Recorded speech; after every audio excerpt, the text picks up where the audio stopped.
Fazia 4 anos desde a última vez que eu tinha cruzado aquele portão. A mesma calçada quebrada, as mesmas telhas manchadas, o mesmo latido de cachorro vindo da casa ao lado. Tudo parecia parado no tempo, menos eu.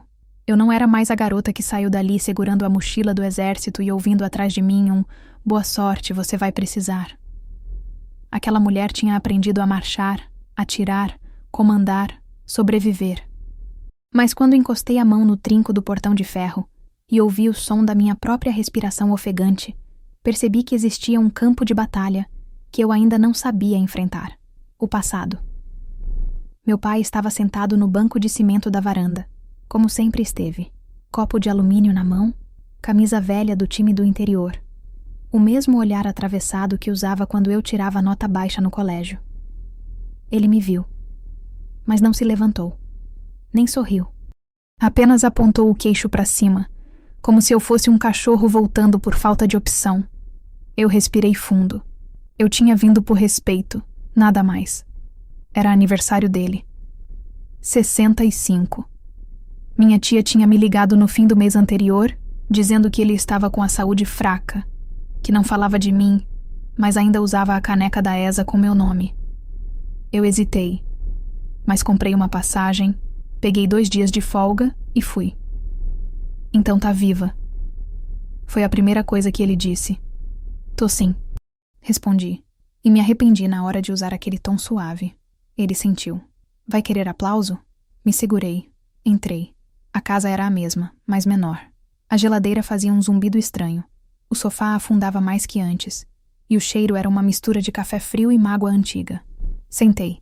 Ele não ofereceu nada. Ele não... Ficamos em silêncio por quase 5 minutos, até que ele virou para mim, e com a voz seca de quem já tinha ensaiado a frase: "E aí, já cansou de brincar de guerra ou ainda acha que vai virar alguma coisa nessa vida?" Eu não respondi. Ficar andando feito mula com fuzil nas costas. Você devia era ter feito concurso pro fórum. Pelo menos tinha ar-condicionado. Mas quis bancar a heroína. Ele riu. Um riso sem som, só boca torta. Foi aí que olhou direto nos meus olhos, sem vacilar, sem piscar, e disse: "Você não passa de uma soldada de merda. Nunca passou, e nunca vai passar." As palavras não doeram. Elas atravessaram, como se tivessem sido programadas. E eu soube ali que ele não estava dizendo aquilo por impulso. Era o que ele sempre pensou.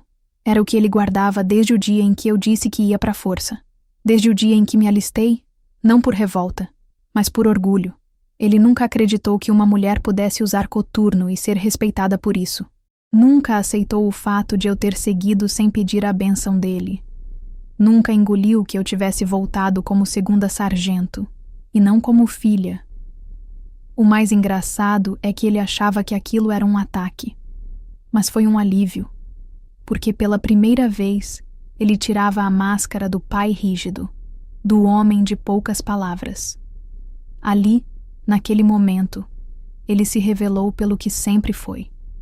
Alguém pequeno demais para enxergar qualquer grandeza que não fosse espelhada nele. Levantei sem dizer uma palavra. Não houve escândalo, não houve lágrima. Apenas me levantei e fui até a estante, a mesma onde ele guardava os papéis importantes. E lá estava, a pasta azul com elástico, guardada entre contas antigas e cartas do banco.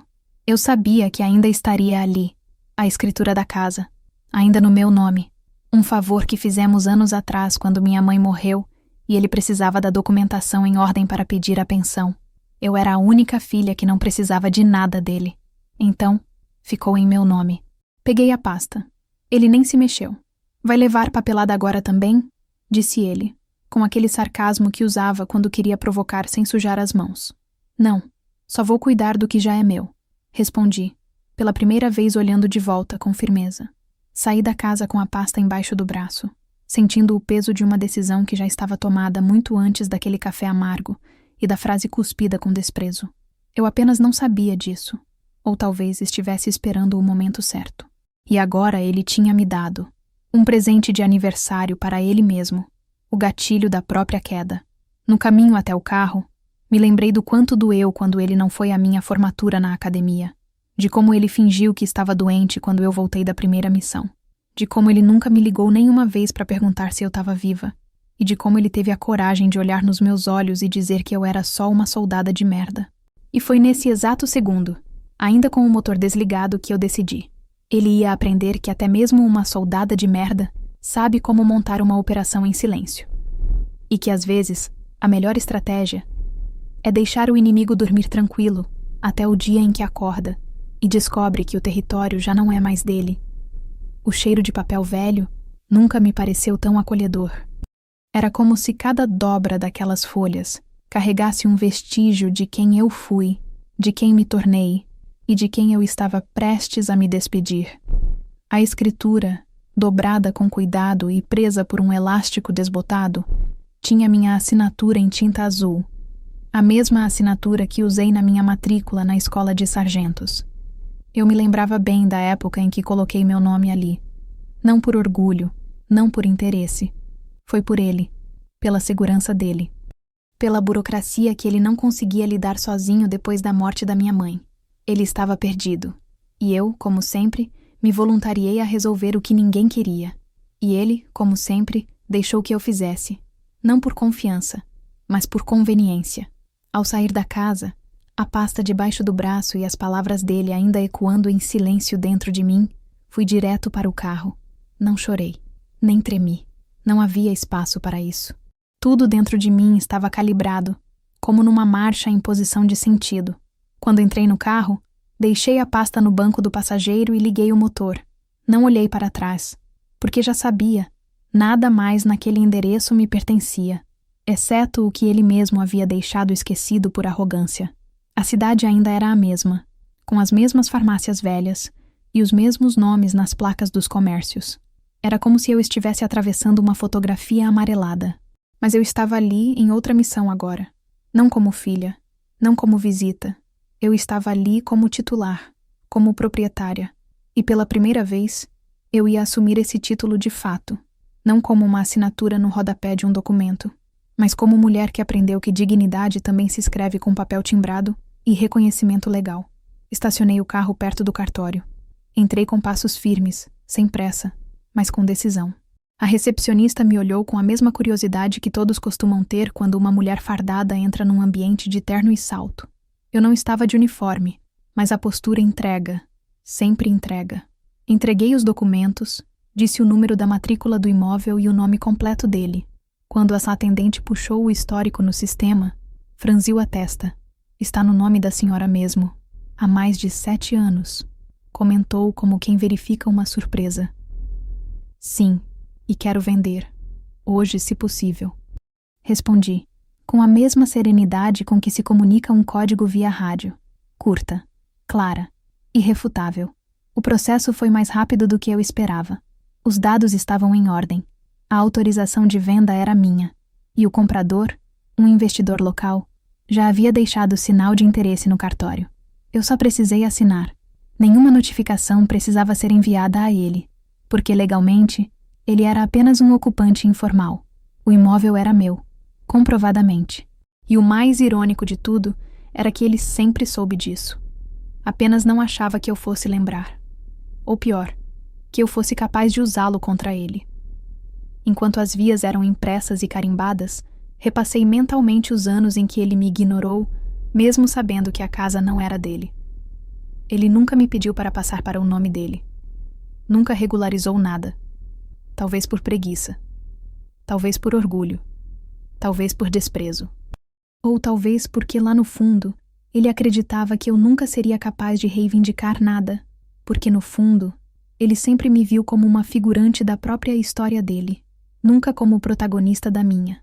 Quando a moça do cartório me entregou a cópia autenticada e o protocolo da venda, me senti estranhamente leve. Não pela venda em si, mas porque aquela folha representava mais do que uma transação.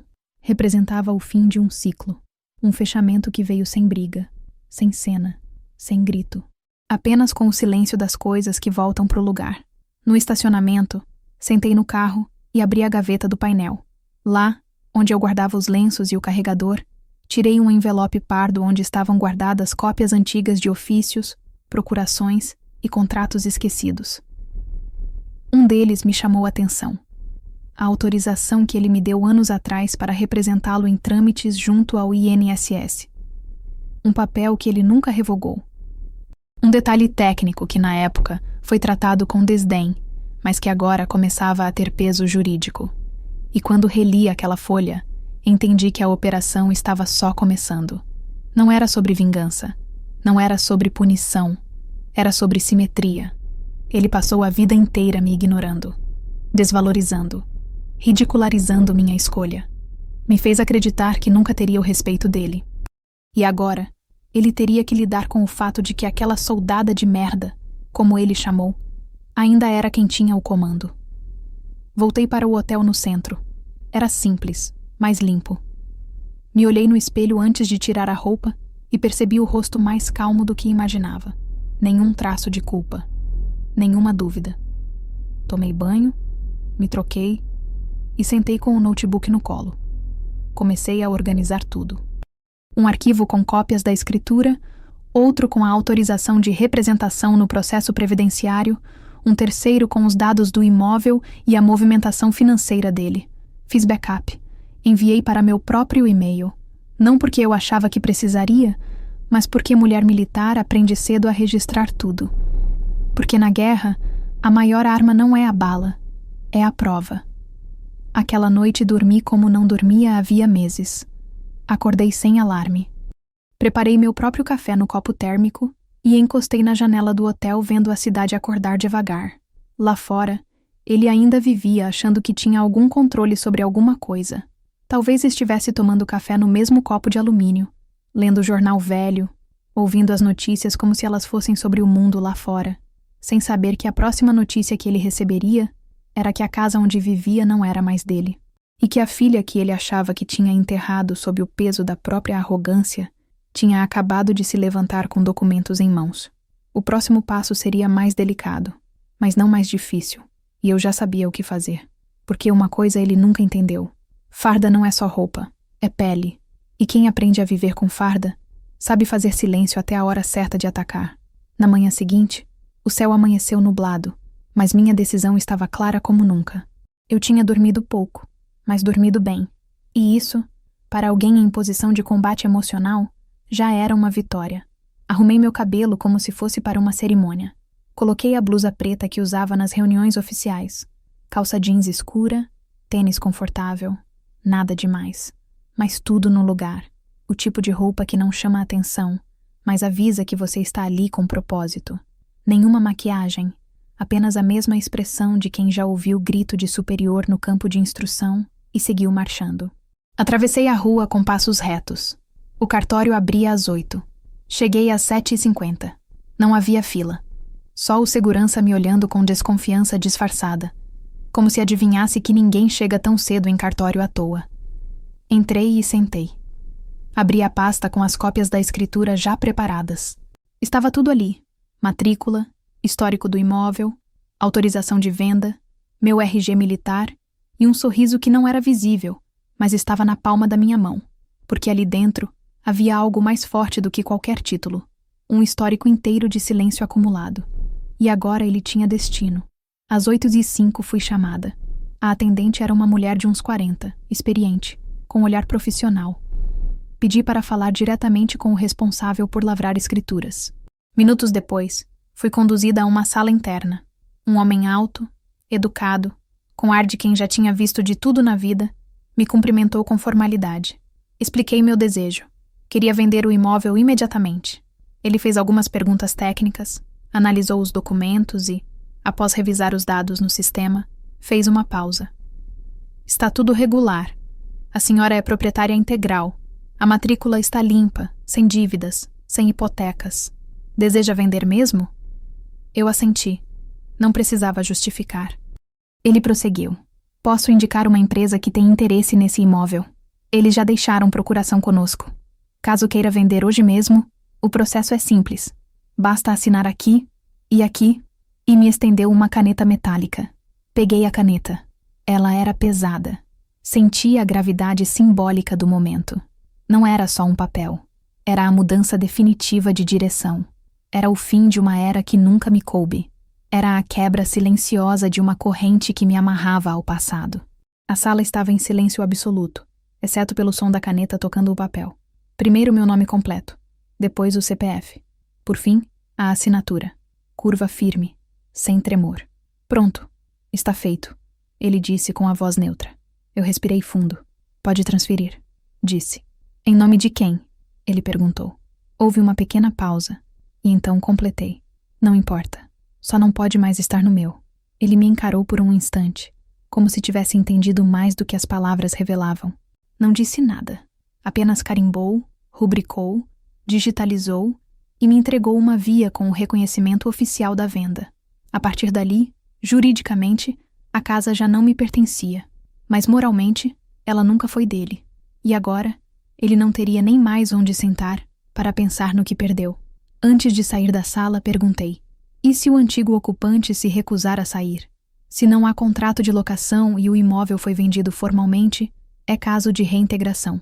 A senhora pode mover ação, ou deixar a empresa fazer isso. Mas como não há vínculo formal, a saída pode ser imediata, se for do interesse do novo dono. Ele explicou. Obrigada. Vai ser, disse, com a mesma frieza que se usa numa operação com precisão cirúrgica. Saí do cartório com os papéis organizados dentro de um envelope pardo. Lá fora, o dia seguia igual, mas tudo dentro de mim já tinha mudado. Não havia música de fundo. Não havia cena épica. Só o som da cidade voltando ao seu ritmo. E eu, finalmente, no meu. Fui até uma cafeteria próxima. Pedi um café preto, sem açúcar. Sentei perto da janela. Peguei meu celular e comecei a organizar a próxima fase. Precisava revisar um documento antigo. A autorização de procuração para movimentar contas previdenciárias, que ele havia assinado quando eu o representei no processo de aposentadoria por invalidez parcial.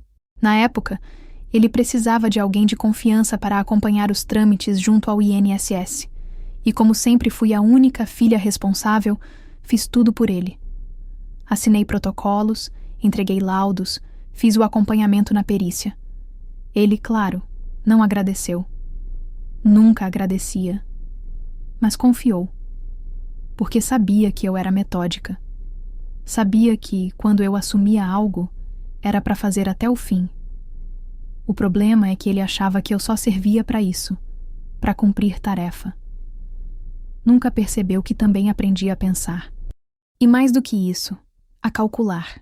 Ao revisar os arquivos, descobri que aquela procuração ainda estava válida. E mais do que isso, me dava acesso legal para bloquear ou redirecionar benefícios, algo que ele jamais cogitou. Era como se eu tivesse passado anos carregando uma arma sem saber que ela estava carregada. E agora, bastava apertar o gatilho com um clique. Mas não fiz isso ainda. Não naquele dia, porque essa guerra não precisava de pressa. Precisava de elegância.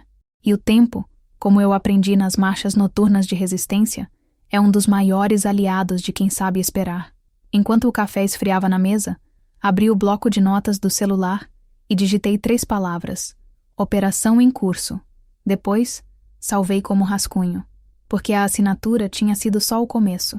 Ainda havia muito a ser reposicionado, cortado, exposto. Mas eu não ia correr, porque agora a soldada de merda tinha o mapa e sabia exatamente onde estava cada linha de fogo. Ele sempre foi um homem que tratava tudo como se fosse permanente. O lugar à mesa era dele, o copo era dele, o sofá do canto era dele, a opinião era sempre dele, como se o mundo girasse obediente em torno da vontade que ele nunca aprendeu a conter. Mas o que ele nunca entendeu é que até o chão sob seus pés pode ruir quando se constrói arrogância sobre alicerces de desrespeito. E a peça que começava a se mover agora não era uma vingança, era uma consequência jurídica que ele mesmo plantou, com a caneta que usou quando precisava de mim. Aquela procuração havia sido feita 4 anos antes, durante a crise que ele enfrentou quando a pensão da minha mãe foi interrompida por falta de documentação. Foi um período curto, mas intenso, e como sempre, ele ligou para mim não com um pedido, mas com uma ordem. Vem aqui resolver isso. Você que sabe essas coisas. Eu fui. Peguei filas, enfrentei sistema fora do ar. Convenci médico perito a reavaliar o laudo. No fim, a aposentadoria dele foi concedida por invalidez parcial. Um valor justo, mais do que ele merecia. E para concluir os trâmites, ele precisou assinar uma procuração em meu nome. Eu era sua representante legal perante o INSS. Foi ele quem autorizou. Foi ele quem assinou. Mas ele nunca revogou. Eu encontrei o documento entre os arquivos antigos do meu e-mail, reenviado por um despachante da época. Abri com cuidado. Li cada cláusula como quem lê um mapa de operações. E lá estava. Plenos poderes para movimentar, requerer, alterar e administrar os proventos dele junto à Previdência Social. Na época, aquilo era apenas um facilitador burocrático. Mas agora, era uma alavanca. Uma carta escondida dentro do baralho que ele achava que controlava. E a ironia maior? Ele esqueceu que me deu essa carta. Esqueceu que eu jogava também. Voltei ao cartório na manhã seguinte. Não o mesmo da escritura. Outro, mais afastado, onde a movimentação era menor e os rostos menos atentos. Levei a via impressa da procuração e pedi a segunda via autenticada. A atendente conferiu os dados e imprimiu sem hesitar. Quando recebi o documento nas mãos, senti de novo aquela gravidade simbólica. Como se a assinatura dele de 4 anos atrás estivesse ali me dizendo: faça o que precisa ser feito. Mas eu não ia direto no alvo. Não ainda. Soldado que se preza não invade território sem mapear as minas. E eu queria saber mais. Queria entender se aquele benefício estava vinculado à conta corrente, cartão magnético ou representante bancário. Sabia que algumas informações eu não conseguiria online, mas outras sim. Acessei o portal da Previdência com meu CPF. E por estar cadastrada como procuradora, o sistema permitiu a visualização de dados básicos. Lá estava o número do benefício, a forma de recebimento e o mais importante, a última alteração havia sido feita por mim. Ele não mudou nada. Não revogou, não atualizou, não consultou, porque ele nunca achou que precisaria, porque ele nunca acreditou que eu teria coragem. E isso, mais do que qualquer falha jurídica, foi a falha moral dele.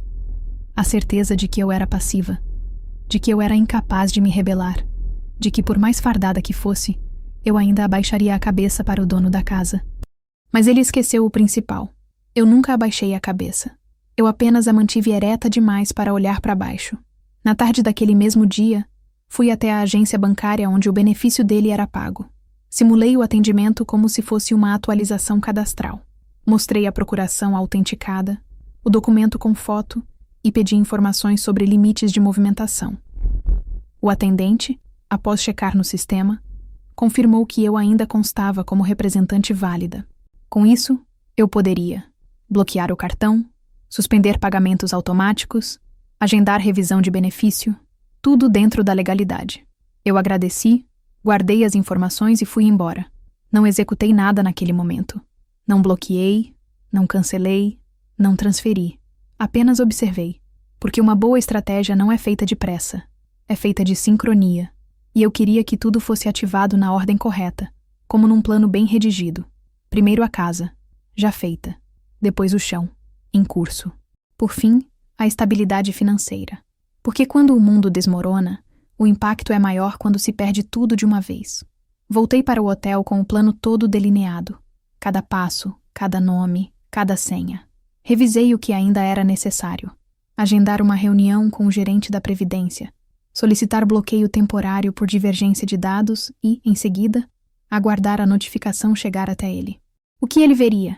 Que sua aposentadoria havia sido suspensa para revisão, um processo comum e burocrático.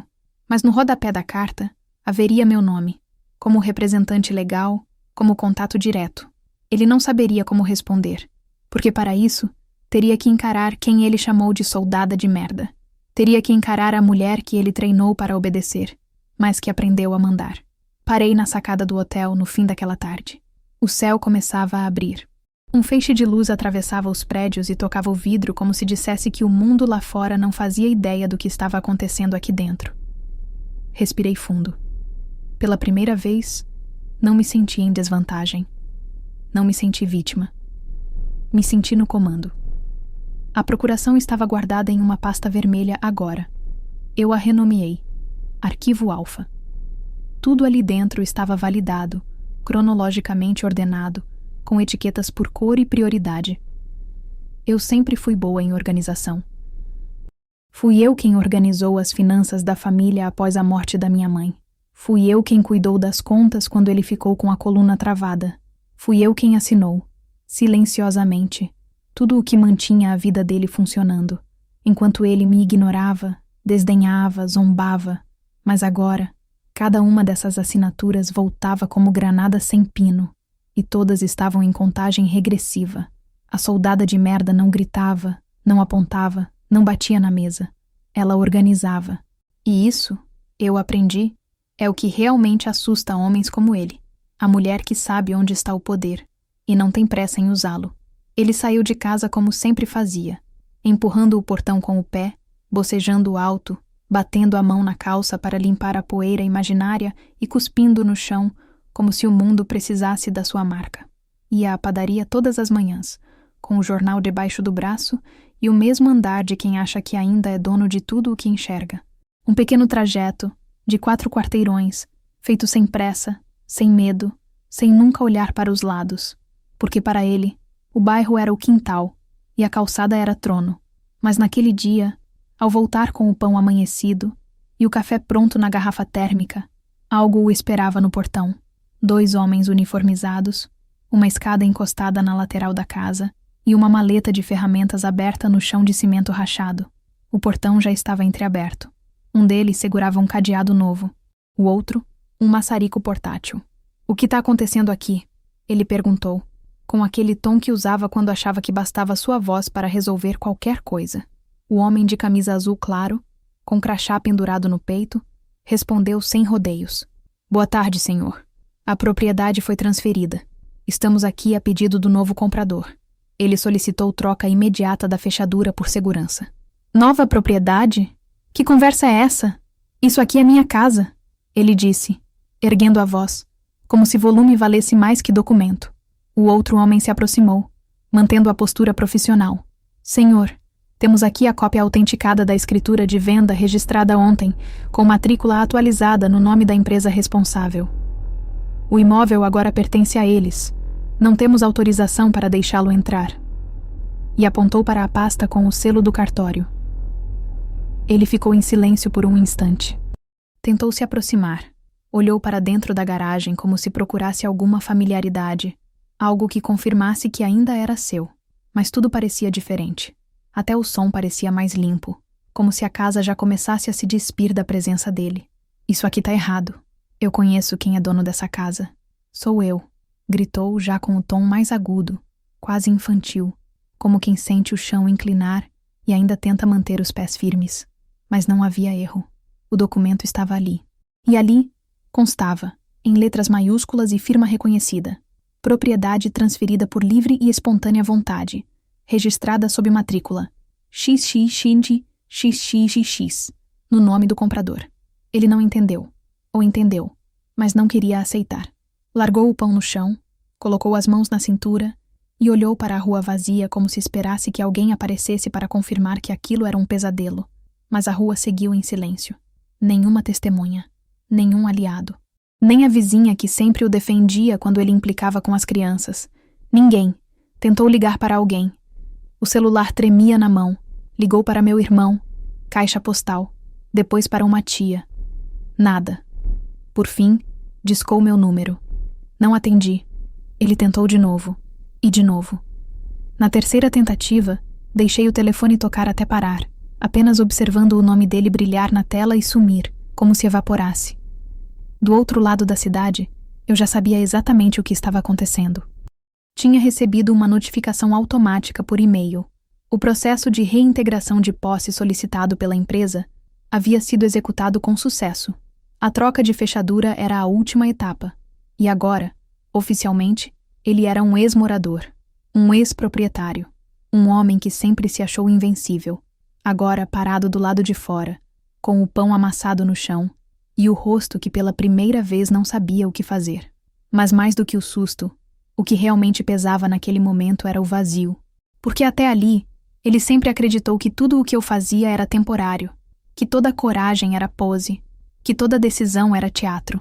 Mas agora não havia mais palco, não havia mais bastidores, só o concreto frio da realidade. Ele ficou ali por quase meia hora, sentado no meio-fio, sem blusa, com a barriga saliente à mostra, segurando o celular com a tela apagada, tentando entender como aquilo aconteceu. E pior, como ele não viu acontecer. Porque a verdade é que ele nunca viu nada. Nunca quis ver.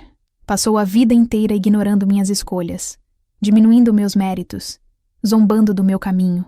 E agora, quando a resposta vinha não em gritos, mas em protocolo, ele não sabia o que fazer com o silêncio, porque sempre achou que o poder dele era inquestionável, que eu jamais teria coragem, que eu jamais teria autoridade. Mas o que ele nunca soube, e agora aprendia da forma mais dolorosa, é que a autoridade não se grita, se prova. No fim da tarde, recebi uma notificação por mensagem. A empresa havia concluído a troca das fechaduras e deixado um aviso na porta. Favor retirar pertences remanescentes mediante agendamento. Após 15 dias, todo o material será descartado. Eu sabia que ali dentro ainda estavam os troféus antigos, os livros técnicos de mecânica que ele nunca leu, a rede puída que minha mãe comprou e ele nunca trocou, e algumas lembranças que ele achava que me prendiam àquela casa. Ele não entendia que eu já havia saído de lá muito antes de cruzar aquele portão com a escritura debaixo do braço, que eu já estava longe antes mesmo de servir ao exército, e que tudo o que ainda restava ali, agora, era dele, e só dele, inclusive a perda. Enquanto isso, do lado de fora, ele começava a entender. A ficha não caiu de uma vez.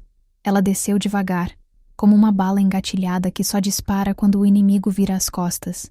E naquele caso, o inimigo não era eu, era o próprio orgulho. A soldada de merda não gritou, não apareceu, não precisou.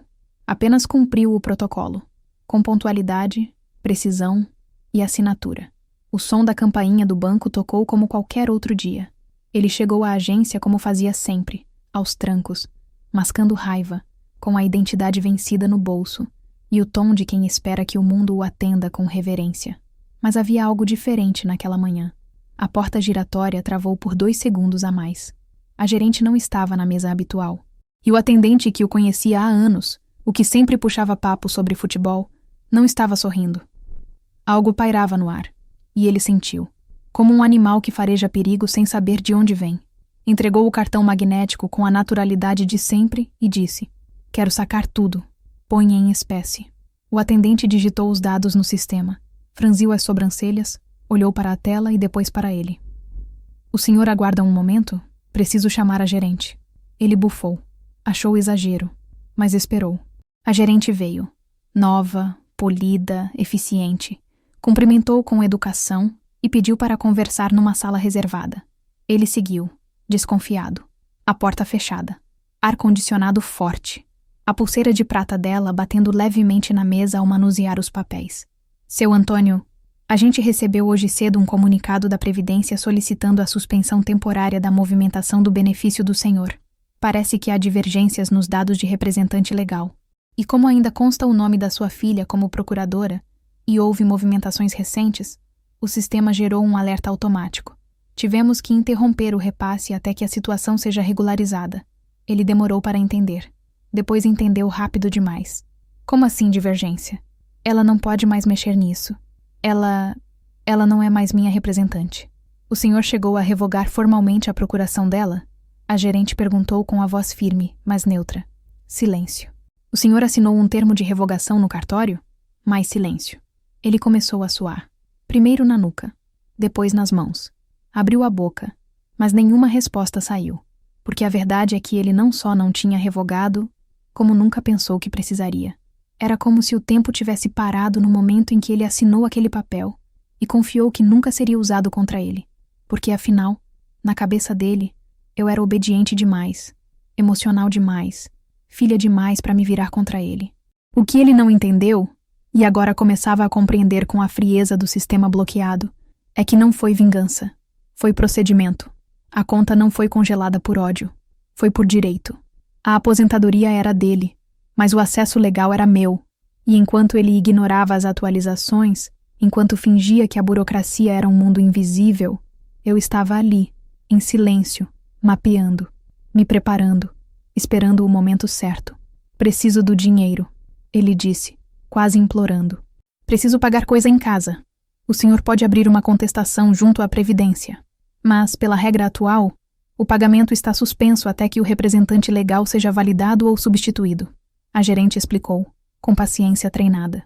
Ele saiu da sala sem dizer nada. As pernas tremiam. O cartão ficou no bolso, mas parecia não pesar mais nada. Pela primeira vez na vida, ele saiu de um banco com as mãos vazias. E com algo mais perigoso ainda, com a sensação de que não tinha mais controle sobre o próprio sustento. Voltou a pé para casa. Ou melhor, para casa que já não era mais sua. Estava provisoriamente no quartinho dos fundos da oficina de um conhecido, dormindo num colchão de solteiro com lençol velho e sem saber se a luz estaria ligada no dia seguinte. Os vizinhos cochichavam, uns zombavam, outros apenas se afastavam. A notícia da reintegração de posse já circulava. E agora, o que restava, ele sentia escapar pelas bordas. A dignidade. Enquanto isso, eu estava sentada em uma cafeteria na parte alta da cidade. Notebook aberto, internet estável, pasta jurídica completa. Eu havia solicitado a suspensão da movimentação com base em inconsistências cadastrais. Uma brecha que poucas pessoas conhecem, mas que existe. O sistema da Previdência prevê travas automáticas quando há dúvidas sobre quem pode, de fato, gerir o benefício. Não era fraude, não era abuso. Era conhecimento, e ele nunca soube lidar com mulheres que sabiam o que estavam fazendo. Recebi, por e-mail, a confirmação de que a contestação, caso ele quisesse abrir, levaria de 30 a 90 dias para análise. Tempo suficiente para ele repensar cada frase que cuspiu ao longo de uma vida. E mais ainda, tempo suficiente para ele entender que eu não precisava fazer escândalo para fazer justiça. Bastava um protocolo, bastava seguir a cadeia de comando. E eu seguia. Mais tarde naquele dia, meu telefone tocou. Número desconhecido. Atendi. Era um funcionário do INSS. Queria confirmar dados da procuração. Respondi tudo com precisão militar. RG, CPF, endereço. Data da assinatura. Citei até o nome do cartório. Do outro lado da linha, ele pausou e disse: "É raro ver um caso tão bem documentado. Obrigado pelas informações, senhora." Senhora. Pela primeira vez, ser chamada assim teve gosto de afirmação. Porque ali, naquela ligação técnica, burocrática, fria, havia respeito. E era isso que sempre me faltou em casa. Mas agora, vinha de onde menos se esperava. Vinha do sistema. Vinha da lei. Vinha da estrutura que ele sempre desprezou, por achar que o mundo era feito apenas de imposição de voz. Mas o mundo, ele agora descobria, também é feito de linhas pequenas, de nomes em negrito, de assinaturas que ele não leu e de consequências que ele nunca pensou que viriam.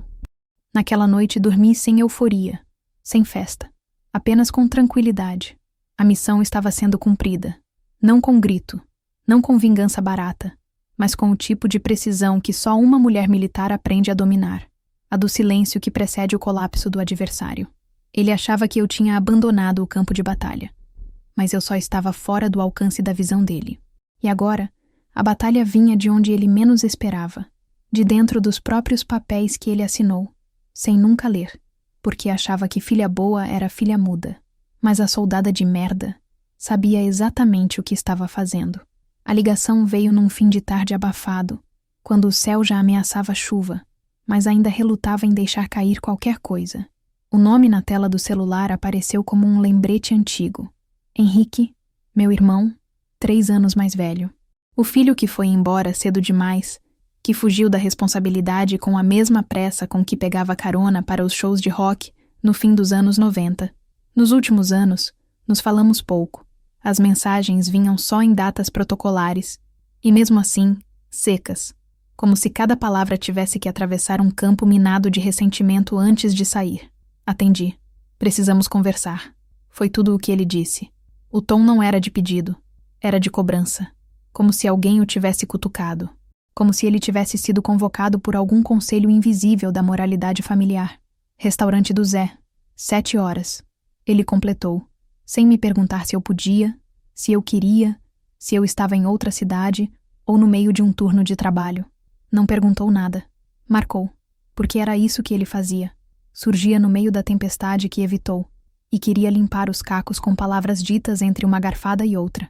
Cheguei no horário. Ele já estava lá. Mesma cara de sempre, agora mais vincada, mais grisalho, com uma barriga incômoda de quem trocou a vaidade por cerveja e viu o tempo passar enquanto culpava os outros por tudo o que não fez. A mesa tinha 2 copos, um vazio, o outro meio cheio de uma cerveja morna. O garçom veio perguntar o que eu queria. Pedi água. Olhei para o meu irmão como quem espera a primeira bomba. E ela veio. Eu soube do que você fez com o pai. Vender a casa, congelar o benefício dele. Isso não se faz. Fiquei em silêncio. Peguei o guardanapo, dobrei devagar. Ele continuou. Ele tá dormindo num colchão, Letícia. Tá sem acesso ao próprio dinheiro. É isso que você queria? Não respondi de imediato. Eu sabia que ele precisava despejar primeiro, que precisava se ouvir dizendo aquilo para se sentir útil, irmão, homem da família. O problema é que essa família sempre teve o hábito de fingir que quem grita mais é quem tem razão. Você podia ter conversado comigo antes. Podíamos ter resolvido isso de outro jeito. Você agiu como... Ele hesitou. Como quem percebe que está falando com alguém que conhece seu passado melhor do que ele gostaria. Como alguém que conhece o cheiro do chão daquela casa. Perguntei pela primeira vez olhando firme para ele. Ele piscou. Ficou em silêncio. Você morou fora quase 20 anos. Sumiu. Mandava cartão em aniversário. Ligava no Natal. Nunca viu ele levantar a mão para a mãe na cozinha. Nunca ouviu ele dizer que mulher no quartel era vergonha. Nunca viu ela sentada no chão do banheiro, depois de mais uma discussão, enquanto você estava fazendo trilha em Minas, postando foto em rede social. Henrique tentou abrir a boca, mas eu não deixei. Eu vi, eu limpei, eu fiquei, eu aguentei. Então agora você aparece, porque ele tá sem teto, e acha que tem autoridade moral para me cobrar? Você quer me dar lição sobre o que não se faz com pai? Ele recuou um pouco na cadeira. Não por medo, mas porque percebeu que tinha pisado em território que não conhecia. Aquele não era o jantar de reconciliação que ele tinha imaginado. Não era o momento da filha ressentida admitir exagero. Era o momento em que ele, pela primeira vez, ouvia a verdade fora do álbum de família. Você acha que isso tudo é sobre uma casa? Sobre um benefício? Continuei com a voz baixa. Isso é sobre respeito. Sobre quem passou a vida inteira sendo tratada como descartável, como peso, como erro, e que agora decidiu não aceitar mais. Ele não respondeu. Olhou para o copo, depois para mim. Você tá sendo fria. Fria? Sorri. Você sabe o que é ser fria? Fria foi a vez que ele me viu chegando de farda, com o rosto queimado de sol, depois de 30 dias de instrução, e falou: vai se fuder se acha que isso é bonito. Fria foi a vez que ele me chamou de encosto, porque eu comprei um medicamento para ele com meu salário. Fria é a vida que ele escolheu dar para mim. Eu só devolvi. Henrique finalmente soltou o ar. Fez um gesto com as mãos, como quem se rende. Só acho que podia ter sido diferente. Que podia ter tido um diálogo. Diálogo? Repeti. Você quer diálogo com quem me olhou no olho e disse: você não passa de uma soldada de merda? Porque foi isso que ele disse, Henrique. Não há diálogo depois disso. Só silêncio. E consequência. Ele se calou. Comemos em silêncio por alguns minutos. Eu deixei. Era preciso que ele sentisse o peso do que ficou engasgado. A comida esfriou no prato. A cerveja perdeu o gás. E quando ele olhou de novo para mim, parecia menor. Não por vergonha, mas porque ele finalmente entendia que aquela história não era sobre justiça familiar. Era sobre sobrevivência, sobre o limite que alguém traça quando já não tem mais o que perder. E o que você quer agora? Ele perguntou, quase num sussurro. Nada, respondi. Só que ele aprenda. Que saiba o que é ter que olhar para alguém e não ter mais voz, porque foi assim que eu vivi por 30 anos. Agora ele vai aprender no silêncio. Henrique assentiu com a cabeça. Pediu a conta. Dividimos. Ele insistiu em pagar o meu. Recusei. Peguei a carteira. Coloquei o dinheiro exato na mesa, como quem paga uma dívida antiga. Me levantei. Vai falar com ele? Ele perguntou. Um dia, quando eu sentir que ele entende o que causou. Mas não por obrigação, por escolha. Porque agora, eu escolho. Saí do restaurante sem olhar para trás. O vento da noite começava a soprar forte, e pela primeira vez, não era contra mim. Era como se o mundo, enfim, parasse de me empurrar para dentro da dor e começasse a me empurrar para fora dela. Eu não estava sozinha. Eu estava em comando. Era quase 2 da manhã quando o celular vibrou. Eu estava acordada. embora de olhos fechados. A mente já tinha se acostumado a dormir em estado de alerta, um hábito que a vida militar não ensina, mas que o lar ensina cedo demais. Tinha me deitado sem sono, com os músculos cansados e a cabeça quieta. O tipo de silêncio que não incomoda, mas ocupa espaço. Era o silêncio da paz que chega depois da escolha certa. O brilho da tela me atingiu como um farol no escuro. Número conhecido. 3 palavras no início da notificação. Filha, por favor. O resto vinha em letras menores, quase tímidas. Me liga. Li uma vez, depois outra, e mais uma. Não porque não tivesse entendido, mas porque o peso daquelas palavras era maior do que o que elas carregavam. Não era um pedido, era a primeira confissão. Era a primeira vez, desde que tudo começou, que ele me chamava assim de novo. Filha. Mas eu sabia. Não era arrependimento. Era desespero. Levantei. Fui até a cozinha do apartamento onde estava temporariamente hospedada, abri a geladeira e encostei a cabeça contra a porta fria. Aquela mensagem não vinha do homem que me rejeitou. Vinha do homem que agora, sozinho, sem teto, sem salário, sem controle, estava enfrentando algo que nunca soube lidar. Impotência. Olhei novamente para o celular. Nenhum novo alerta. Só aquele. Não respondi. Voltei para o quarto e coloquei o celular em modo avião. Na mesa de cabeceira, a pasta vermelha com os documentos permanecia fechada. Eu sabia exatamente onde estava cada item. A escritura da casa. A segunda via da procuração. As mensagens arquivadas. As notificações oficiais. Nada daquilo era arma. Era escudo. E eu já não precisava usá-lo para atacar. Só para lembrar que, dessa vez, eu estava protegida. Que, dessa vez, ele não tinha por onde entrar. Na manhã seguinte, quando religuei o celular, já havia mais 2 mensagens dele, curtas, frias, como se tivesse recuado do tom emotivo e voltado ao que sabia fazer melhor, manipular por omissão. Você venceu. Se é isso que te faz feliz, parabéns. Mas eu não havia vencido, porque eu nunca estive numa disputa. Eu só estava em movimento, me afastando do que me destruía e me aproximando do que me reconstruía. Meu silêncio, minha autonomia, minha identidade.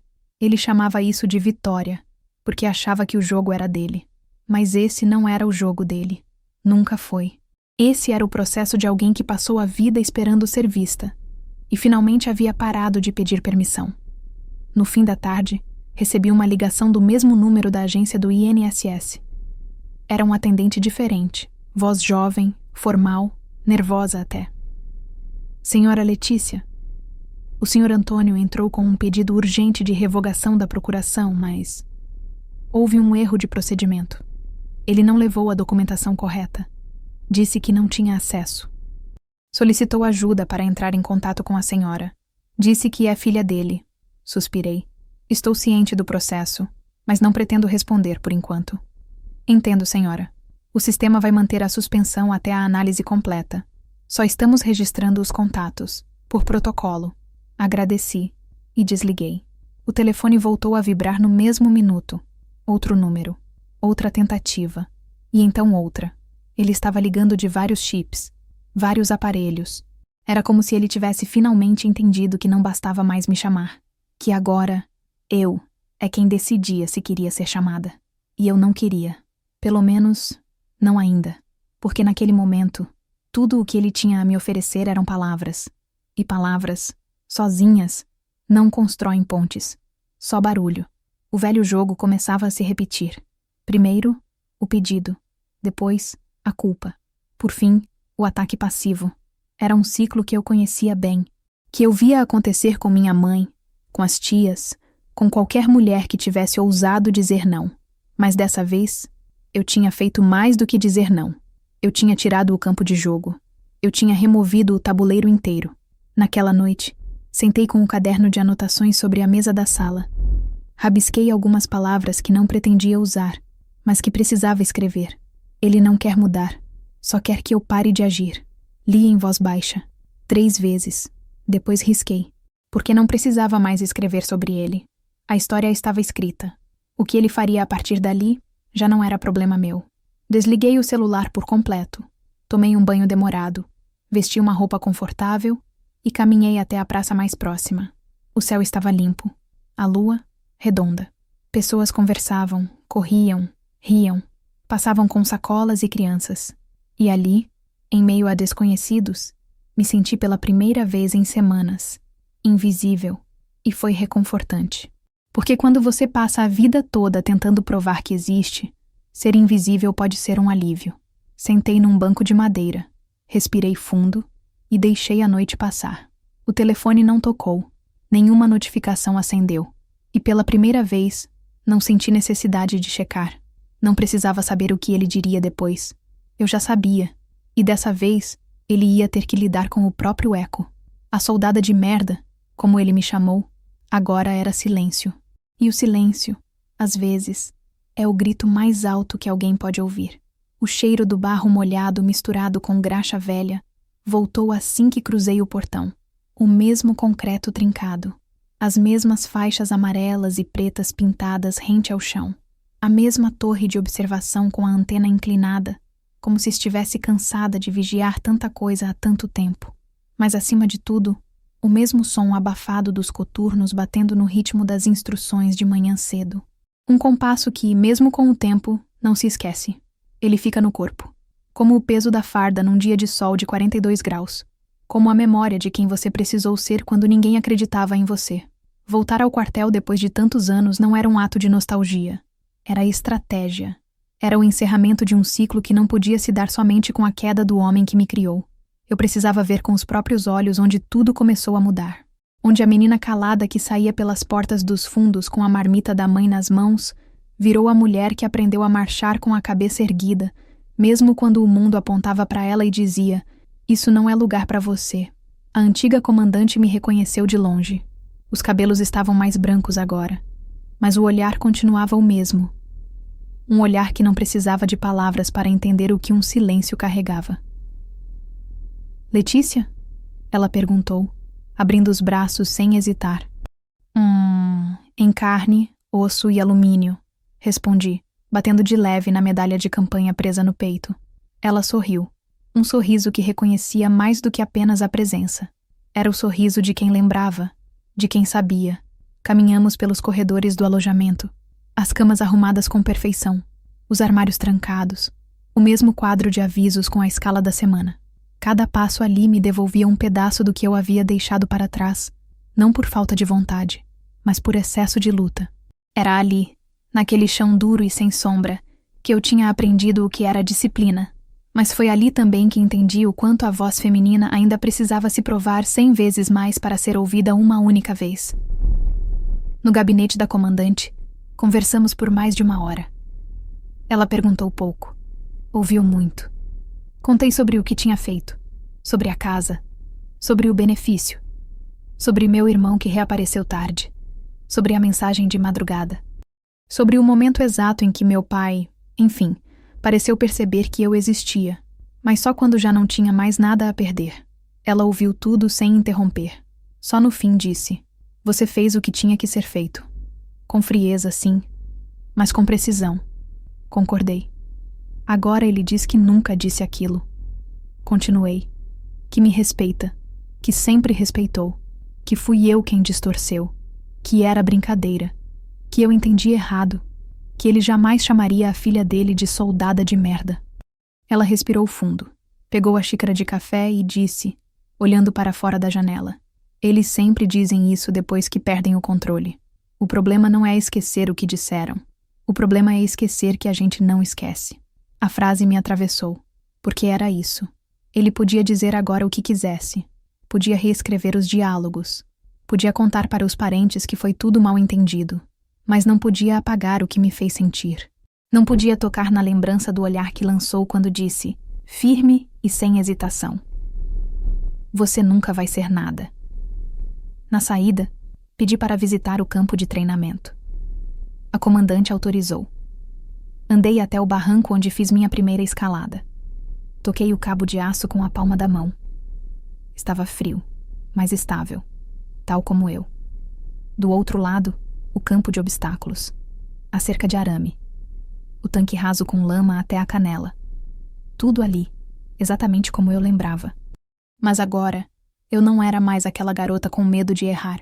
Eu era a mulher que já tinha errado, já tinha caído, e que agora sabia exatamente onde estava cada pedra do caminho. Naquela tarde, sentei na arquibancada de cimento e olhei o pátio vazio. Não havia recrutas correndo, nem instrutores gritando. Só silêncio. Um silêncio diferente do que vivi nas últimas semanas. Ali, ele era a reconciliação. Não com meu pai, mas comigo. Peguei o celular. Havia mais uma mensagem dele. Longa. Cheia de vírgulas e arrependimentos genéricos. Dizia que não lembrava de ter falado aquilo. Que se falou, foi da boca pra fora. Que não achava mesmo que eu fosse só uma soldada de merda. Que talvez tivesse exagerado. Que, afinal, não era fácil ser pai. E que, no fundo, se eu tivesse feito tudo aquilo, era porque eu queria provar algo. Sim, eu queria provar algo. Que eu sou mais do que o silêncio que ele achava que podia impor. Mais do que a sombra que ele jogava sobre mim cada vez que diminuía minha conquista. Mais do que a mulher que ele tentou encaixar num molde que ele mesmo quebrou quando decidiu que o respeito era só para quem obedecia. Fechei a mensagem. Não respondi. Em vez disso, abri a galeria do celular. Achei uma foto antiga. Eu, ainda jovem, com a mochila da ESA nas costas, no primeiro dia de curso. Olhar cansado, queixo levantado. Mandei essa foto para o meu próprio e-mail com o título Ela Nunca Esqueceu. E naquele momento compreendi. Perdão não é a ausência de lembrança. É o direito de lembrar sem deixar que isso te destrua. E eu lembrava de tudo. Mas agora, lembrava com controle. A soldada de merda não precisava mais de aprovação. Ela já tinha vencido no que importava. Não esquecer quem era, nem deixar que mais ninguém a apagasse de novo. O telefone tocou às 11h47 da manhã de um sábado nublado. Era um número conhecido, mas não salvo. O tipo de número que você reconhece pela frequência com que evita. O nome não apareceu, mas eu sabia. Era a tia Eunice, a única irmã dele com quem eu ainda mantinha um fio de contato. Mais por respeito ao passado do que por qualquer laço atual. Ela sempre foi aquela que ficava no meio da trincheira, tentando ser ponte quando só havia buraco entre os dois lados. Atendi. Do outro lado da linha, a voz estava tensa, mas calculada. Ela respirou fundo antes de dizer: Letícia, ele está chorando. Me ligou hoje cedo. Disse que quer te ver, que não aguenta mais, que está arrependido de tudo. Está com os olhos inchados, sem comer direito e... Esperei. Não disse nada, porque eu sabia que ela ainda não tinha chegado ao verdadeiro motivo daquela ligação. Sabia que vinha mais. E me pediu para falar com você. Disse que não consegue mais, que a casa já era, que o dinheiro travou, que a saúde está indo embora, e que a única coisa que ele queria agora era olhar nos seus olhos e pedir perdão. Fechei os olhos por um segundo. Do outro lado da linha, o silêncio dela era uma pausa estratégica. Queria ouvir minha respiração, medir meu tempo de resposta, entender minha intenção, porque era assim que sempre funcionou. As mulheres da família tentando costurar o que os homens rasgavam com as mãos. Só que dessa vez, o tecido já não existia mais. Ele tinha sido queimado, e as cinzas, levadas pelo vento. Ele precisa de você agora, Letícia. E antes que você diga que é tarde demais, pense que talvez seja tarde demais mesmo, e que justamente por isso, ele está pronto para te ouvir. Pelo menos uma vez. Ela dizia como se soubesse do que estava falando, mas não sabia, porque nunca foi chamada de peso, nunca foi mandada calar, nunca foi empurrada para o fundo da sala por usar farda, nunca ouviu da própria boca que mulher que escolhe o quartel é mulher que não presta. Nunca ficou invisível nas fotos da família, nunca foi esquecida num canto porque tinha opinião demais para caber no espaço que os homens achavam que podiam conceder. Segurei o telefone com firmeza. Tia... Disse com calma. Diz pra ele o seguinte. A soldada de merda não tem tempo. Silêncio. Ela não desligou de imediato. Esperava talvez um riso, uma suavização, uma frase de alívio que não viria. Eu entendo que você esteja magoada, tentou dizer. Eu não tô magoada, tia. Isso passou faz tempo. Eu tô ocupada. Ocupada reconstruindo o que ele tentou destruir com palavras, omissões e desprezo. Ocupada sendo o que ele disse que eu nunca seria. E muito ocupada, vivendo sem precisar mais da permissão dele para existir. Ela não insistiu, apenas disse: eu vou dar o recado. Obrigada. E se ele quiser mesmo me ver, que olhe ao redor. Tudo o que ele vê agora é consequência daquilo que ele não quis enxergar antes. Desliguei. Coloquei o celular sobre a mesa e encarei a tela apagada como quem observa uma porta que se fecha sozinha. Não havia mágoa, não havia raiva. Só havia certeza. A certeza de que eu não devia mais nada e de que ele, enfim, entendia isso. À tarde, saí para caminhar. Fui até a beira do lago onde costumava correr durante os treinos de resistência. O mesmo lugar onde, anos atrás, desabei pela primeira vez após ser reprovada num teste físico por 2 segundos. Naquele dia, chorei escondida atrás de uma árvore, achando que nunca ia ser boa o suficiente. Hoje, voltei lá não para treinar, mas para respirar e para agradecer, não a ele, mas a mim mesma, por não ter parado ali, por ter continuado. Sentei num banco de pedra, tirei do bolso um papel dobrado, a última notificação do banco confirmando a revogação definitiva da minha procuração. Tinha feito questão de encerrar o processo por conta própria, não por clemência, mas por autonomia. Ele não ia mais depender de mim, nem jurídica, nem emocionalmente. Não teria mais onde pendurar as responsabilidades dele. Ele teria que lidar com o próprio nome, com o próprio CPF, com a própria solidão. Naquela noite fiz algo que há meses evitava. Reabri o álbum antigo da família. As fotos não doíam mais, não queimavam. Eram apenas registros de uma história que eu sobrevivi. Lá estava ele, mais novo, me segurando no colo num aniversário de 2 anos. A legenda escrita à caneta. Minha pequena Letícia, que um dia vai brilhar. Fechei o álbum. E sorri, porque eu brilhei. Só não do jeito que ele esperava. Fiz meu próprio caminho. Com terra, suor, lágrima, rasgo, remendo. Mas fiz. E no fim, descobri que não era eu quem devia ter pedido para ser vista. Era ele quem devia ter aprendido a olhar. Dias depois, uma caixa chegou pelo correio, sem remetente. Dentro, uma medalha antiga dele, da época em que serviu por pouco tempo antes de ser dispensado por conduta inadequada. E um bilhete escrito à mão. Agora entendo por que você ficou e eu não. Me perdoa. Dobrei o bilhete com cuidado e queimei. A medalha deixei numa prateleira alta, virada de costas. Porque o passado pode ter valor, mas não precisa estar à mostra. Na manhã seguinte, o sol bateu na janela com força. Era domingo, um dia como qualquer outro. Mas pela primeira vez em muito tempo, não me levantei com peso no peito. Nem com frases entaladas, nem com medo de quem eu era. A farda continuava pendurada na cadeira. Mas dentro de mim, já não era mais só uma roupa. Era minha história, minha força, minha defesa. E ele? Ele continuava do outro lado da linha. Mas agora, sem tom de comando, sem palco, sem plateia, só ele e o silêncio.